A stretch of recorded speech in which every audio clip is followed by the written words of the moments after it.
الصلاة والسلام على سيد المرسلين وعلى آله وأصحابه أجمعين ومن تبعهم بإحسان ودعا بدعوتهم إلى يوم الدين وسلم تسلیما كثيرا كثيرا اما بعد۔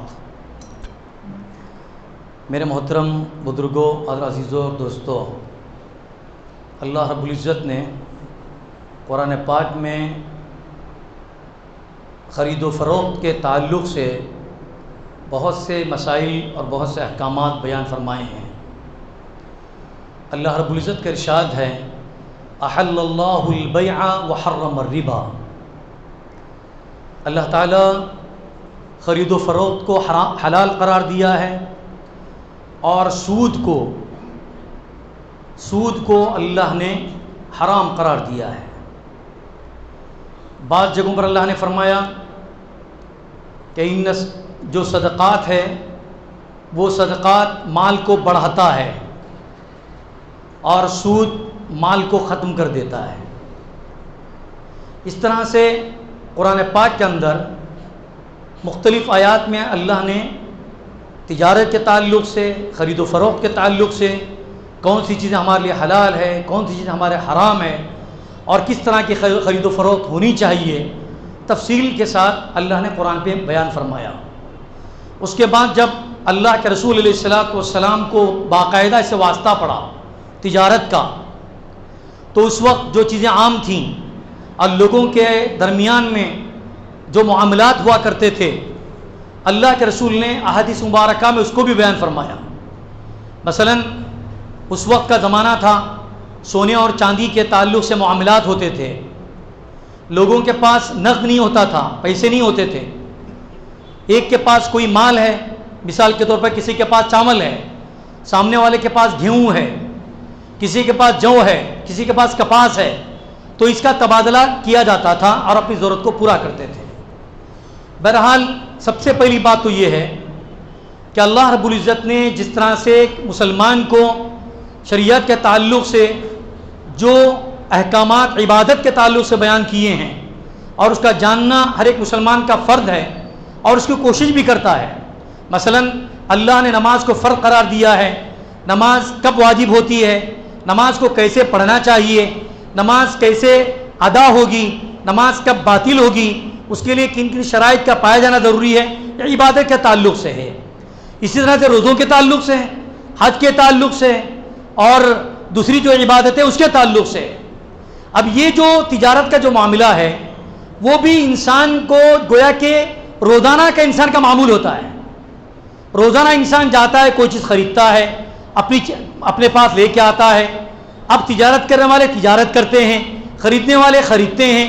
تو ہم کو سب سے پہلے سمجھنا چاہیے کہ کون سی چیزیں اللہ کے رسول صلی اللہ علیہ وسلم نے اور اللہ رب العزت نے ہمارے لیے اس کو حلال قرار دیا ہے اور کون سی چیزیں اس کے لیے حرام قرار دیا ہے۔ عمومی بات تو یہ ہے کہ ہر وہ چیز جو ناپاک ہے اللہ نے اس کو حرام قرار دیا۔ مثلا شراب ناپاک ہے، اس کا بیچنا حرام، خون ناپاک ہے، اس کا بیچنا حرام۔ اسی طرح سے بہت سی چیزیں ہیں، مثلا چمڑے ہیں، مردار ہیں، اس کا بیچنا حرام، یعنی جو مردار ہوتے ہیں، مردار کا گوشت بیچنا حرام۔ ناپاک چیز جیسے گوبر وغیرہ ہے اس کو بیچنا حرام۔ یا اللہ کے رسول علیہ السلام نے اس کے متعلق سے بیان فرمایا۔ اب جو چیزیں حلال ہیں، مثلا کھانے کی پینے کی چیزیں ہوتی ہیں، ترکاری ہوتی ہے، حلال جانوروں کا گوشت ہے، اس کا بیچنا جائز ہے۔ لیکن اس کے تعلق سے بھی اس وقت کا جو زمانہ تھا کہ کوئی چیز دے کر لیتے تھے، اسی لیے آپ کو معلوم ہوگا اللہ کے رسول علیہ السلام جب عرفات کے میدان میں تھے اور آخری آپ کا گویا کہ خطبہ تھا، اس کے بعد آپ تقریباً کچھ دن زندہ رہے، اس کے بعد آپ کا وصال ہو گیا۔ اس وقت اللہ کے رسول علیہ السلام نے فرمایا تھا کہ ابن عباس کا جو ربا ہے، عباس رضی اللہ عنہ کا جو ربا ہے، جو سود ہے، میں آج اس کو اپنے پاؤں تلے رون دیتا ہوں اور اس کو حرام قرار دیتا ہوں۔ ان کا سود کیا تھا؟ ان کا سود یہ تھا کہ مثلا گیہوں ہے، کسی کے پاس نمبر 1 کوالٹی کا گیہوں ہوتا تھا اور کسی کے پاس نمبر 2 کا گیہوں ہوتا تھا۔ حضرت عباس رضی اللہ عنہ کیا کرتے تھے؟ نمبر 1 کا جو گیہوں تھا وہ آپ 1 کلو لیتے تھے اور اس کے بدلے میں 2 کلو نمبر 2 کا دیتے تھے. مثلا گیہوں ہی ہے لیکن ایک طرف 1 کلو ہے، ایک طرف 2 کلو ہے. اللہ کے رسول علیہ السلام نے فرمایا یہ سود ہے، یہ سود ہے، اس لیے کہ اس کا جنس بھی ایک ہی ہے، یعنی کھانے کی چیز ہے، اور جنس یعنی گیہوں ہے. تو گیہوں کو گیہوں کے بدلے میں اگر بیچنا ہے یا خریدنا ہے تو دونوں طرف یکساں ہونا چاہیے. 1 کلو گیہوں دیں، 1 کلو گیہوں لیں، تب یہ صحیح ہے. اگر اس کے اندر کچھ زیادتی کمی ہو جاتی ہے تو گویا کہ سود ہے.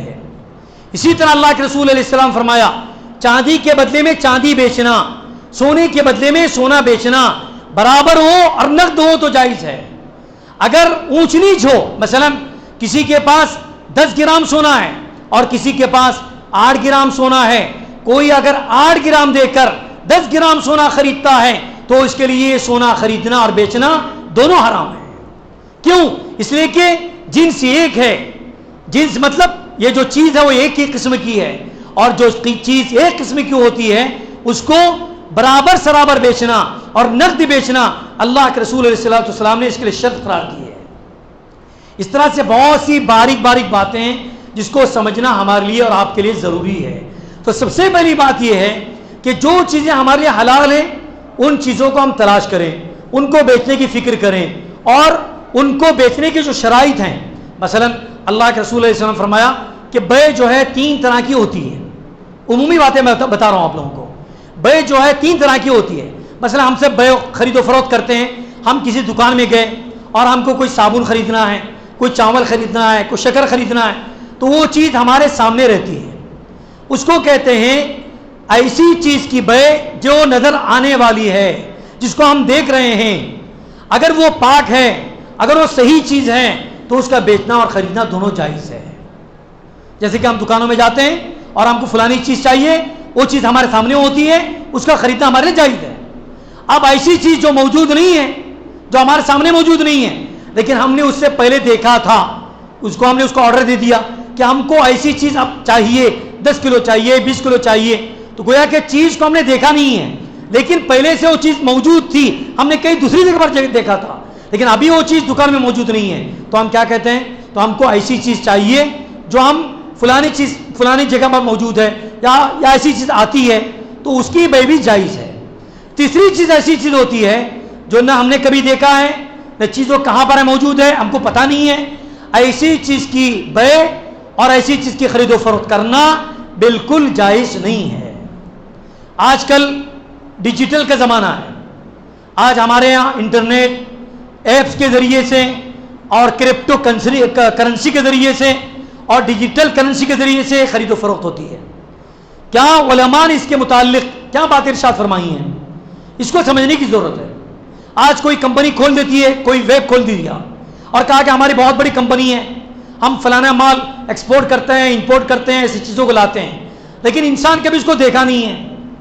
اب کیا ایسی چیز کی بے جو کہاں پر ہے، موجود ہے یا نہیں ہے، پتہ نہیں ہے، وہ فائدہ کیسے دے رہا ہے ہم کو پتہ نہیں ہے، اور کہاں پر اس کی تجارت ہے ہم کو پتہ نہیں ہے، اور فائدہ ہے تو کیسا فائدہ ہے اس کے بارے میں ان کو علم نہیں ہے. کیا ایسی چیزوں کی خرید و فروخت جائز ہے یا نہیں ہے؟ اس کا اصول ایک میں نے بیان کیا کہ جو چیز آپ کو نظر آ رہی ہے، آپ کے سامنے ہے، اور جس کا بیچنا جائز ہے، اس کے خریدنے میں کوئی تعامل نہیں ہے، کوئی فرق نہیں پڑتا کہ آپ کو بیچنا جائز ہے، خریدنا بھی جائز ہے. ایسی چیز جو آپ پہلے دیکھ چکے ہیں لیکن آپ دکان میں موجود نہیں ہے، آپ اس کو آرڈر دے رہے ہیں، تو ایسی چیز کی بے بھی جائز ہے. لیکن جو چیز نہ آپ نے پہلے دیکھی ہے، نہ موجود ہے، کہاں ہے کچھ پتہ نہیں ہے، تو ایسی چیز کی بے کرنا جائز نہیں ہے. تو اکثر لوگ ایسے ایپ کے اندر اپنا پیسہ لگا دیتے ہیں اور سوچتے ہیں کہ ہم کو پیسہ آئے گا. کوئی 10,000 روپے لگا لیا، 1 لاکھ لگا لیا، 2 لاکھ لگا لیا. اب پیسے وہاں اس کو کہاں سے آتے ہیں اس کو کچھ پتہ نہیں ہے. تو ایسی چیز کی بے بالکل جائز نہیں ہے، یہ حرام بے ہے اور اس کو کہتے ہیں سود. اس لیے اللہ رب نے کیا فرمایا؟ احل اللہ البیع وحرم الربا. اللہ رب العزت نے بے کو، خرید و فروخت کو حلال قرار دیا اور سود کو حرام قرار دیا. سود کہتے کس کو ہیں؟ مثلا میں نے کسی نے کوئی پیسہ لے لیا، کسی سے 10,000 روپے قرض لیا. اس نے یہ شرط لگائی کہ آپ جب اس پیسے کو واپس کریں تو 10,000 کے بجائے مجھے 11,000 روپے آپ کو واپس کرنا پڑے گا. تو یہ 1,000 روپے جو ہم زیادہ دے رہے ہیں یہ سود ہے, یہ تجارت نہیں ہے. ہاں البتہ کوئی تجارت کر رہا ہے تو اس کے اندر فائدہ بھی ہو سکتا ہے, اس کے اندر نقصان بھی ہو سکتا ہے, تو ایسی تجارت جائز ہے. تو بات یہاں پر آ کے رکتی ہے کہ جس بے کے اندر دھوکہ ہے, جس بے کے اندر, جس خرید و فروخت کے اندر بات صاف نہیں ہے, تو ایسی چیز کی بے اور خرید و فروخت کرنا ہمارے لیے جائز نہیں ہے. اللہ کے رسول علیہ الصلوۃ والسلام نے اس کے لیے غرر کی بے کہا. غرر کی بات مطلب دھوکے کی بے, یا دھوکہ دینا. کوئی ایپ کھول کر یا آپ یہ باور کر کے کرنے کی کوشش کریں کہ ہماری بہت بڑی تجارت ہے اور ہم بہت بڑے تاجر ہیں, اس کے اندر اتنے لوگ پیسہ لگاتے ہیں, آپ بھی لگائیے, فلانا کیجئے. اس طرح کی جو بے ہوتی ہے وہ عام طور پر غرر کی بے ہوتی ہے. غرر کا مطلب دھوکے کی بے. اس وقت جو بے ہوتی تھی اللہ کے رسول علیہ الصلوۃ والسلام کے زمانے میں, دھوکے کی بے کیا ہوتی تھی؟ مثلا کوئی بکری خریدنے کے لیے بیچنے کے لیے لایا ہے, کوئی اونٹ بیچنے کے لیے لایا ہے, کوئی اونٹنی بیچنے کے لیے لایا ہے, تو اس کو پانی پلا کر اس کو فربا کیا جاتا تھا, یا اس کے دودھ کے تھنوں کو باندھ کر ایسا معلوم ہوتا تھا کہ بہت زیادہ دودھ دینے والی گائے ہے, یا بیل ہے, یا بکری ہے, یا اونٹنی ہے, اس طرح سے کہا جاتا تھا اور لوگوں کو دھوکہ دیا جاتا تھا. تو اللہ کے رسول علیہ الصلوۃ والسلام نے فرمایا, نہا رسول اللہ صلی اللہ علیہ وسلم عن بیع الغرر, دھوکے کی بے سے اللہ کے رسول علیہ الصلوۃ والسلام نے روکا ہے. تو دھوکہ جس بے کے اندر, جس خرید و فروخت کے اندر دھوکہ ہے, انسان کو دھوکہ ہو سکتا ہے. ایسی تمام بے, اس کے اندر جھوٹ ہو سکتا ہے, اس کے اندر کمپنیاں بدل کر کے بیچنا یہ بھی ہو سکتا ہے, یا مال کہیں کا ہو, کسی کمپنی کا ہو, اچھی کمپنی سمجھ کر اس کو بیچنا یہ بھی ہو سکتا ہے. یہ تمام باتیں غرر کے اندر, دھوکے کے اندر شامل ہیں.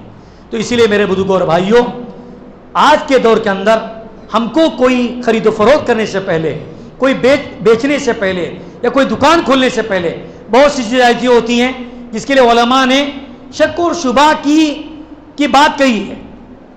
ایسے معاملات کے اندر سب سے پہلے ہم کو علماء کے بعد رجوع ہونا چاہیے اور سمجھنا چاہیے کہ ہم ایسی دکان کھولنے کا ارادہ رکھتے ہیں, ایسی تجارت کرنا چاہتے ہیں, ایسا فلانی چیزیں ہیں اس کے اندر اپنا پیسہ لگانا چاہتے ہیں.